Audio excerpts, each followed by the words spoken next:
بسم اللہ الرحمن الرحیم۔ السلام علیکم بچوں، کیسے ہو آپ سب؟ اللہ پاک آپ سب کو اپنی حفظ و امان میں رکھے۔ بیٹا آج ہم بقیہ لیسن جو ہے وہ کرنے جا رہے ہیں، لطیفہ نمبر 4 سے آج ہم کریں گے۔ ایک مشاعرے میں شیخ امام بخش ناصر۔ شیخ امام بخش ناصر جو ہیں یہ بیٹا مغلیہ دور میں اردو کے بہت بڑے شاعر تھے۔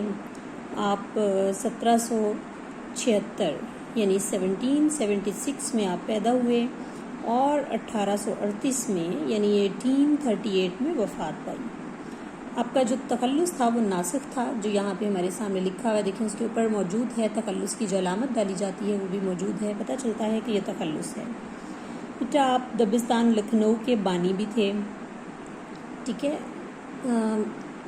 مشاعرے میں آپ ایسے وقت میں پہنچے کہ جلسہ ختم ہو چکا تھا، مگر خواجہ حیدر علی آتش جو ہیں یہ بیٹا نام ان کا حیدر علی ہے اور تخلص جو وہ آتش تھا ان کا۔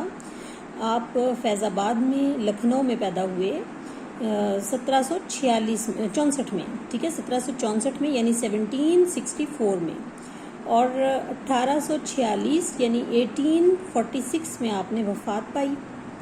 آپ نے بیٹا شاعری میں غلام حمدانی جو مصحفی تھے ان کی شاگردی اختیار کی تھی، اور آپ امام بخش ناصر کے ہم عصر بھی تھے، ہم عصر یعنی ان کے زمانے کے تھے، ٹھیک ہے۔ اس کے علاوہ چند شعراء بھی موجود تھے، یہ جا کر بیٹھے۔ تعظیم رسمی بیٹا کہتے ہیں رسم و رواج کے مطابق تعظیم کے الفاظ یا پھر جو انداز ہوتا ہے، ٹھیک ہے۔ تعظیم رسمی اور مزاج پرسی کے بعد، مزاج پرسی یعنی حال احوال پوچھنا، خبر لینا دوسرے کے حالات کے حوالے سے، کے بعد کہا کہ جناب خواجہ صاحب مشاعرہ ہو چکا۔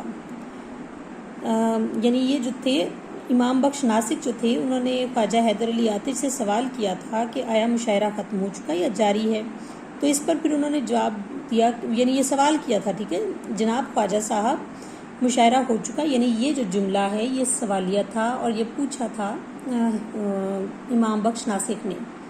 تو انہوں نے اس پر کہا کہ سب کو آپ کا اشتیاق رہا، اشتیاق یعنی شوق رہا، یعنی تمام لوگ آپ کا یعنی امام بخش کا انتظار کرتے رہے۔ تو شیخ صاحب نے پھر اس پر یہ مطلع پڑھا، جو خاص ہیں وہ شریک گروہ عام نہیں، شمار دانہ تسبیح میں امام نہیں۔ یعنی تسبیح میں بیٹا سب سے بڑے دانے کو امام کہتے ہیں نا، یعنی جس کے بغیر تسبیح جو ہے وہ اس کو جڑتی ہے، یعنی وہ امام جو ہوتا ہے وہ تسبیح کو جوڑنے کا بھی کام کرتا ہے اور اس کا آغاز اور اختتام بھی وہیں سے ہوتا ہے۔ تو لیکن اس کے بغیر بظاہر تسبیح بے معنی ہوتی ہے، لیکن تسبیح کے دانوں میں اس کا شمار نہیں کیا جاتا۔ تو امام بخش ناصر جو ہیں وہ کہتے ہیں کہ جو خاص ہوتا ہے نا، یعنی وہ انہوں نے اپنے آپ کے حوالے سے ذکر کیا کہ وہ عام لوگوں کے مجمع میں شامل نہیں ہوتے، لیکن اس کے باوجود ان کا ایک مقام ہوتا ہے جس سے کوئی بھی انکار نہیں کر سکتا۔ یعنی بیٹا امام بخش ناصر جو تھے انہوں نے مشاعرے میں جانا تھا، یعنی مشاعرہ ایک ایسی جگہ جہاں پہ ایسی محفل یا مجلس جہاں پہ بہت سارے شعراء جو ہیں وہ اکٹھے ہوتے ہیں اور شعر خوانی کرتے ہیں، یعنی شاعری پڑھتے ہیں اپنی اپنی باری آنے پہ۔ تو شیخ امام بخش ناصر جو تھے وہ ایسے وقت میں پہنچے جب جلسہ ختم ہو چکا تھا، تو لیکن اس وقت جو ہے وہ خواجہ حیدر علی آتش وہاں موجود تھے اور چند اور بھی شعراء موجود تھے، تو یہ بھی جا کر بیٹھ گئے۔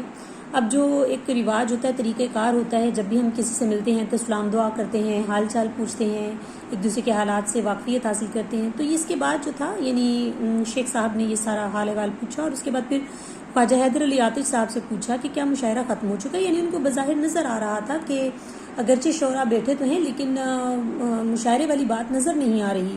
تو اس پر جب انہوں نے پوچھا تو انہوں نے کہا کہ جی بالکل مشاعرہ ختم ہو چکا، لیکن آپ کا بہت انتظار کرتے رہے، کیونکہ سب کو شوق تھا کہ آپ سے ملاقات اور آپ کی جو ہے وہ غزل سنیں، کیونکہ آپ کی جو شاعری ہے وہ کمال کی شاعری ہوتی ہے، تو لہٰذا سب کو انتظار تھا، سب جو ہے وہ شوق میں بیٹھے رہے کہ آپ آئیں گے، لیکن آپ دیر سے آئے۔ تو اس پر جو تھے پھر وہ شیخ صاحب نے یہ جو مطلع ہے انہوں نے پڑھا کہ جو خاص ہیں وہ شریک گروہ عام نہیں، یعنی جو خاص ہوتے ہیں نا وہ عام لوگوں کے گروہ میں نہیں ہوتے، عام لوگوں کی محفل میں یوں نہیں آتے۔ جس طرح سے جو امام ہوتا ہے تسبیح کا وہ الگ ہوتا ہے، اس کا بظاہر تو اس کا کام نہیں ہوتا، لیکن وہ اس کے بغیر تسبیح مکمل بھی نہیں ہوتی، ٹھیک ہے۔ تو لیکن کہتے ہیں کہ وہ عام لوگوں کے گروہ میں شامل تو نہیں ہوتے، لیکن ان کے مقام اور فضیلت سے کوئی بھی انکار نہیں کر سکتا۔